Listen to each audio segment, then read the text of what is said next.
เบิ่งเอาเส้นทางเอามาก่อนสาวคู่อยู่จะต้องขึ้นรถตีนเปื้อนๆนี่ไงถูไปถูมาเกี้ยงเละเอาอย่าลืมเลยได้ทำน้ำนี่เฮ้สลายเอาทำน้ำโอ้ถูย่างเอวอ้นเอวไปตรงนี้เขาเคยห้ายุ่งเห่าไปเที่ยวชิมได้บ่วันนี้บอกว่าขอกระถามน้องเบิ้งยังมาชิมได้เลยถ่ายแล้วย่างมานำได้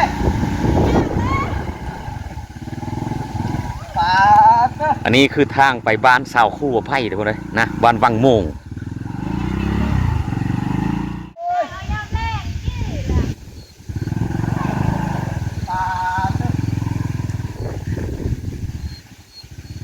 รถกระบะตายยืนเลยขันมาเต็มนี่นะ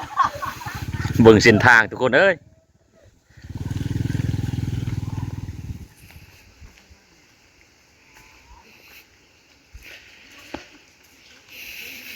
บ้านสาวคู่ไผ่ก็คือบ้านวังโมงทุกเลยนะบ่มีไฟฟ้าทุกเลยนะมีไฟฟ้าใช้บ้านนี้มีแต่10 ปลายราคาเฮิรน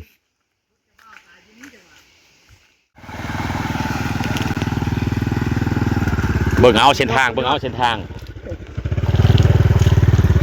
เอามาก่อนสาวคู่อยู่จะต้องขึ้นรถกี่ตุ่มทุกเลยทางยากมาเอาเด้อบ่เอาแล้วขน้องนี่บืนมาเฮ็ดฮีดเนี่ยพอแห้งแล้วรถกระค่าเลยเนาะเอามาแล้วเนี่ยรถแล้วไปตั้งแล้วเฮิรนนะอันนี้เนาะบ้านมะม่วงนะคักลีสายตา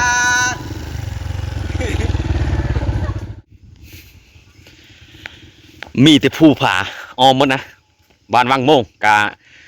คลิปก่อนๆที่เบ้าสองสีมาถ่ายทุกคนเลยนะเป้าหมายที่เฮาไปมื้อนี้ก็คือไปลิ้นเฮิรนสาวคู่เพิ่นทุกคนนะเฮิรนพ่อเฮิรนแม่เพิ่นหลังจากที่วันเสาร์วันอาทิตย์แล้วก็เฮามาลิ้นเฮิรนสาวคู่อำไผ่ทุกคนเลยนะหลังจากวันจันทร์วันอังคารสาวคู่เพิ่นก็ออกไปสอนอยู่บ้านนาแล้วก็นอนอยู่พูดเลยทุกคนเลยเนื่องจากว่าเส้นทางมันยากขี้ตมนะเอาก็มาฮอดบ้านวังโมงนี่แหละทุกคนนะเป็นเธอที่3ที่4ที่เบ้าทงสีมานี่ทุกคนนะก็หลายเธอแล้วมาไทยก็ก่อนมาไทยที่ชาวบ้านมาสุนี้ก็คือมาเฮิรนสาวคู่ทุกคนนะนี่เบิ่งเส้นทางทุกคน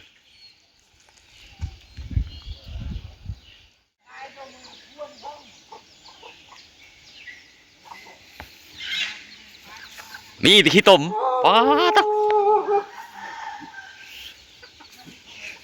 เด้มาฮอดเฮิรน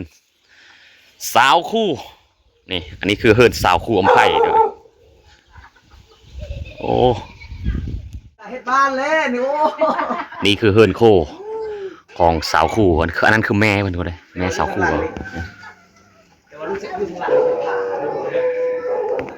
อืม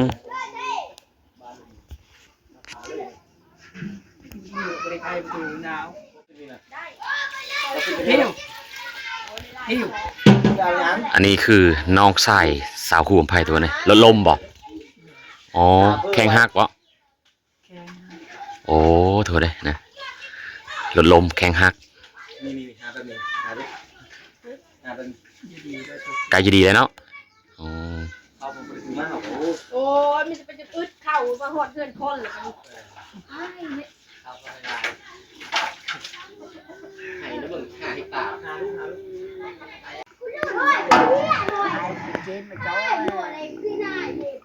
3 ตัว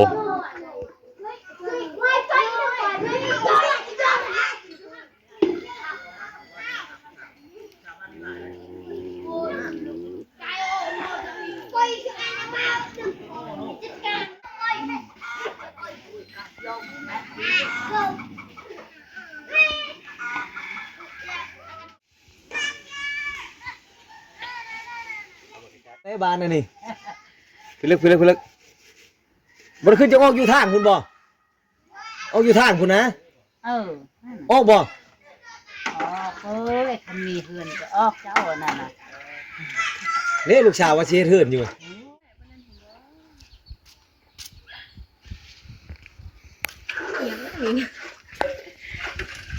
โอ้ตัว แม่เขาคุดแต่เก่าคนเลยเก่าเขาเจ้าแต่หึงเลยเนาะแต่เขายังมีน้อยนี่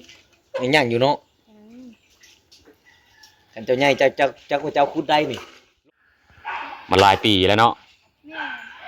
นี่ดูดินี่หมดบานนี่ ขานี่ก็มี น้ำกินก็อยู่นี่ แล้วเขากินไม่มีเลย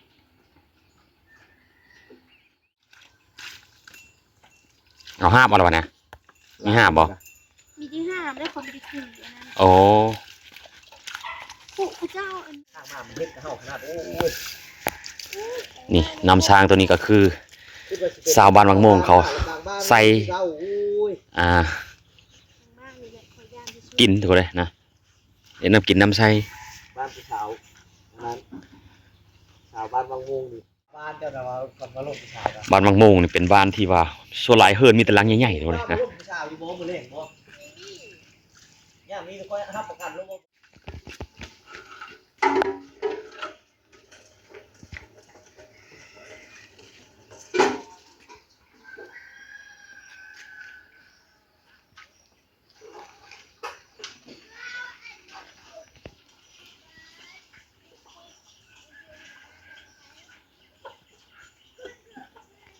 ท่านผู้บ่าวมาล่มมือแรกนี่เจ้านี่ต้องได้มาห้ามน้ำและเที่ยวมาน้ำในล้างตีนผู้บ่าว มีแล้ว บ่ฉันกับผู้บ่าวเอาผ้าขี้ตมเสื้อผ้าห่มเจ้าเอาล่มผู้สาวที่เขาเข้าบ่นอนแล้วว่ะ บ่ ล่มอยู่ไสล่าง เอาเป็นนอกคือแหละ แต่เนาะบ่แม่นนะค่อยก็เห็นนะ เข้าไปในห้องนอนโลดตีนเท่าไหร่ก็เป็นนั่ง ตีนเปื้อนๆนี่ไงถูไปถูมาถูไปถูมาเกี้ยงแหละ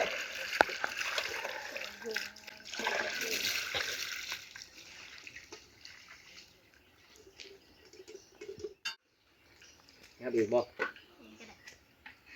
เฮาอย่าลืมเลยนะทำน้ำนี่เท่สลายเฮา ห้ามน้ำโอ้ยผมย่างเอวอ้อนเอวไปดกเล็กๆเขาเคยอาบห้ามยุ่งเห่าไปแถวเมืองนอกนะแต่ว่าใช้น้ำเต้าได้ใช้คู่น้ำนี่ย่างน้ำหลังนี่ได้อยู่ แต่ว่าห้ามบ่ได้ได้ทุกหาอย่างได้อยู่เนาะมาทำอะไรนะมาทำอะไรเนี่ยนะดูตัวได้ มันจะทำได้ขอหน่อย เอาไปใช่ไหมนะ ไปใส่เมื่อไปใส่ เพื่อมาจะใช่ไหม มันจักเครื่อง มาจากเครื่องใช้ ยังว่ามันถ่ายได้ก่อนเลย คนงามคนดังมาไปกินข้าวมาเลย เมื่อจน คนได้ใกล้เลยใช้แจ็คเชน ที่ชอบเส้น แจ็คเชนจับมาลดจับได้บ่ ตาย จับมันตกได้เคยอยู่บ่ตั้งน้ำอยู่บ่ โอ้โอ้ โอ้ยกว่าเจ้าอยากได้อีกได้อภัยเจ้าเอาจะได้50บ่แม่แห้งอยากได้หลายนี่นะ ก็เคยเอาข้ามนั่นเด้ เอาข้ามน้ำโอ้ขับกับบ้านหนึง50 ล้านเลย พอแล้วบาทเดียว ใช้มีดดิค่ะ เมื่อละเมื่อจะโดน เมื่อหยัง เมื่อเกี่ยวเขา เออ ไม่ปากอ่ะ ป้าเลยรถล้มแล้วป้าโธ่เฮ็ดคักเทนนี่น่ะเอาหายแล้วเสียดายบ่ได้ได้นี่ไรใช่มัน ปากแกกำชื่อเลยว่าแกบะ เออ 3 เดือน ขึ้นรถป้าเลยอยู่บ่ได้ได้ แล้ว เอาดีเฮามื้อนำบ่ได้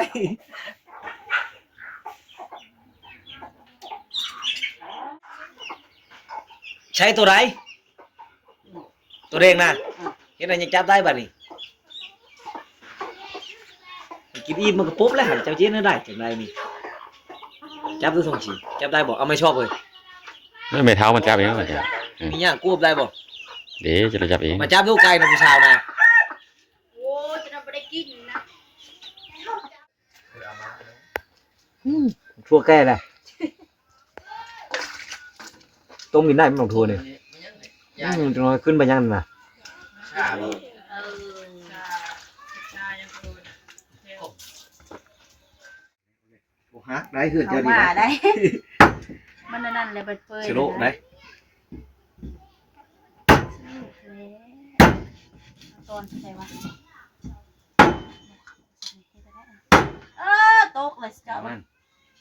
ล้างเอาจังเลย นักกาเตาค่ะ ฮักทันมาในนี้จังเลยกูสิฆ่ากูฮักในเรื่องแหละเป็นยังบ่ทันฮู้ว่าแซ่บหรือบ่แซ่บเฮ็ดกินนี่คันว่าแซ่บนี่พัวแพงนะ โอ้ดังโคตร ล้างกันล้างนั่นน่ะเขาก็จะตัดบันดีแล้วทันดอกเครือมันบ่ร้อนทันบันดีร้อนเลย ซีน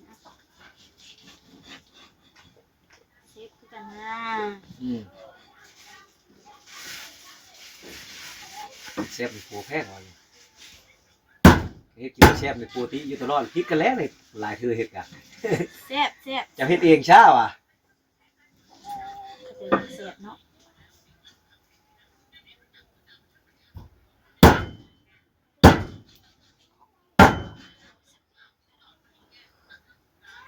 ได้มือได้ เซียนนะ บ่ยานเนาะนี่บ่อยากเข้าเด้อใหญ่ละลาเด้อนี่เด้อหาปูนี่ต้องหาผู้ผลพาเป็นได้ คนเอกกับเป็น บ้าต้องใช้ปูได้วิผู้ชายต้องถามโลดอยู่ชนบทนี่พอต้องใช้งานหลายผามีดนี่ ได้ตกไปเลย คืออยู่ในเมืองได้บอกเขาข้างใน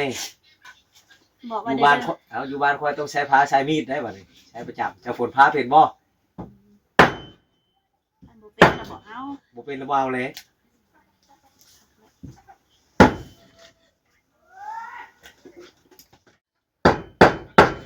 สิบกับไข่ดอกโบกี้คำดอก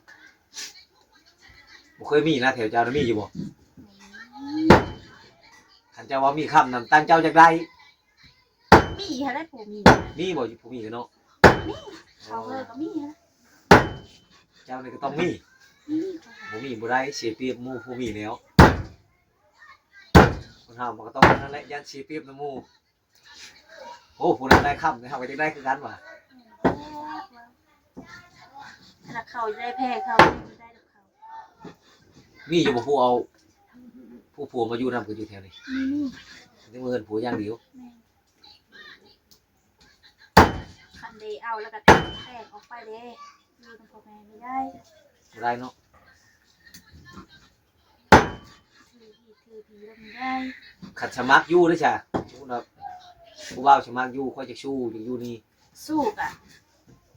เฮินเพื่อเฮินมัน โอ้อยู่เพิ่นนำพระธรรมทาบ่ได้แสดงสู้บ้านได้อยู่เนาะ เอิ้นสาวคู่นี่ทุกคนมีแต่ป่า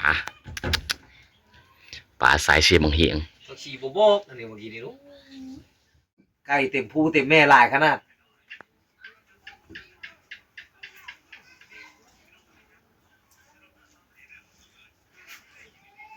เขาว่าคือเซียนแท้ใช่ไหมแมนดีบ่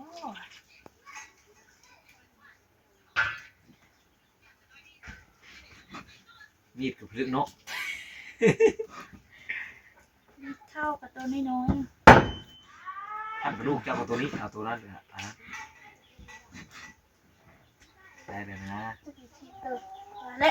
ก็สิเละละ เห็นอยู่ในบ่อรถพุ่นบ่อรถชอบพุ่นมีครบหมดได้รถมันอะไร ยังไง เลือดกาม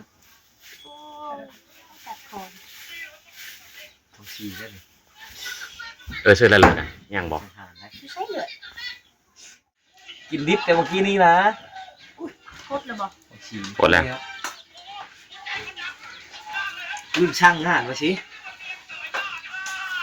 โอ้ยดูจะพาใจ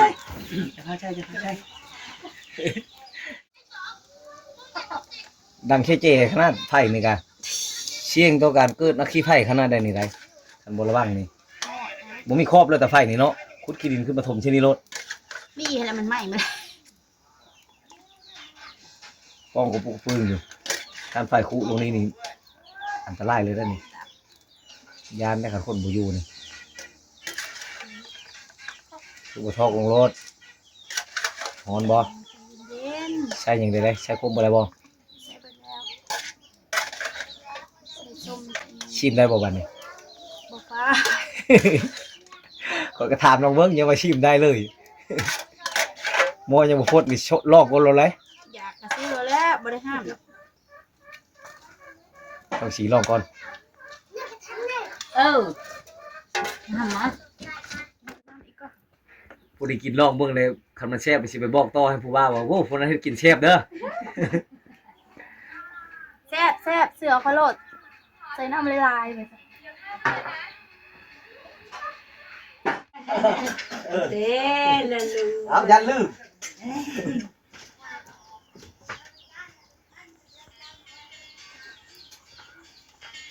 มาดีกว่ามาโรบมาปรอก เอ็น กระทุ่มตู้ ทั่วเนี่ย เอามาเฮา หักมันเท่าอ่ะ แถวบ้านกระตู้ของลันเต้าได้มันโรบได้ มันเต่า มาไง มามันเผาเนาะ ไม่ละไม่นำน้ำมัน ภาษาไทยก็มันเผากันเผยมานี่ไหม เจ้าเฮ็ดมาให้ค่อยชิมค่อยชิมเต็มจ้องค่อยชิมน่ะคันให้ค่อยชิมไปตักเต็มจ้องมีตอนพร้อม5 ตอน จะค่อยอยู่ ยกปัวให้เลย เพิ่มไปทาง มึงใช้บ่ท้องค่อยขมวนนะย่า แม่นน่ะไปคนละที่แล้วกับต้นเพิ่งน่ะต้นเพิ่งกับแผนทางหน้าปอนี่หรอวะแม่นบอกจักดีเนาะแถวนั้นเนาะ เคยไปบันปอดเท่านึงเลยจักว้าวเดี๋ยวนี้เจอมันดีแล้ว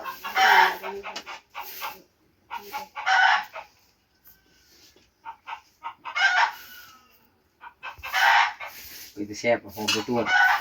ชิมือผู้สาวได้เลยโลดนะ เอ้าเลิกซะเนี่ย อันนั้นมันหัวใจมัน ฮอนบ่นี่กินนี่เลยกินนี่บ่มันกินยากแล้วนะพี่กินนี่พี่ ย่างนี่ถ้าวันไหนสอบนะ บ่กินหันน่ะหลายกว่าสดา มันเกลือเดียวเบิ่งใจ มันมืด ตำคือ โอ้มีไผอยู่อันนี้นะ เขาออกสร้าง แต่โดนแต่ เดี๋ยว นี่ เอา นะ มากินข้าวนะ โอ้ทุกคนใช้อันนั้นไทยเลยเป็นโซลาร์เซลล์ในเหลืองมีพัดลมเนาะน่ะใช้พัดลมได้เนาะน่ะ ได้อยู่แดด ย่างนะพักย่าง พอตรงปิงอยู่พัดลมเด้อ พัก คอมโบเดสเดี๋ยวไปแล้ว แก้วสองนิ้วเลยครับสองชนิดเลย ไอ้อะไร แก้วตาม โอ้ย น้ำ cho tôi cho tôi bạn ở bác mẹ ấy kể nha cha cái tao เรา rau มาโท cha tay lai em không tôi rau rắc mà hay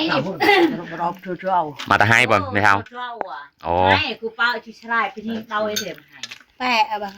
บ้านนี้นะ เอาอีกครู ทั้ง ก็ ใช้ ใช้ ตำ ใส่ รา อยู่เทิงให้คนนี้แหละช่อยใช่เหรอครับ ผู้ใช้ในโมเลยกินนี่ลืม ลืม โอ้เขาขายมาแล้วบริซื้อมาเอาไว้ปลูก กินด้วยจ้ะน่ะ เอาเล เอี ย ยง ตั้งให้เราตั้ง นี่ ให้ แหละ โอ้ ลายอยู่ป่ะ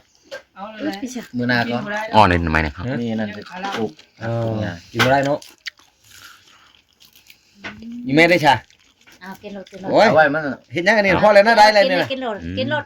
เนาะปีนปลาอีก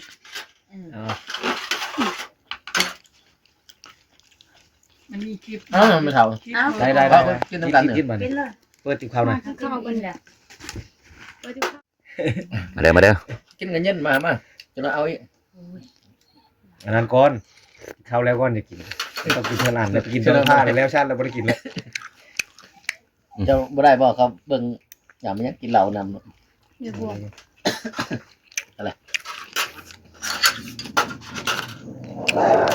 ừ